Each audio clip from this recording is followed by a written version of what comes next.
যে তোমার জীবনে রবে তাকে তুমি ভালো না বাসলেও, অবহেলা করলেও, ঘৃণা করলেও সে তোমারই থেকে যাবে।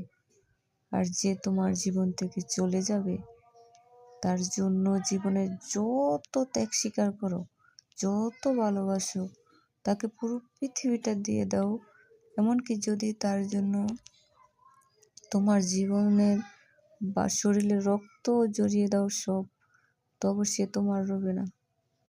আসলে মানুষ ভুল এইখানেই করে, যাকে পাবে কি পাবে না এরকম কোনো নিশ্চয়তা না জেনেই ভালোবাসে, নিজের করে ভাবে, আপন করে নেয়, মনের মধ্যে বিরাট বড় স্থানে বসিয়ে দেয়, যার কারণে পৃথিবীতে সে সবচেয়ে বড় আঘাত এই ভুলের কারণেই পেয়ে থাকে।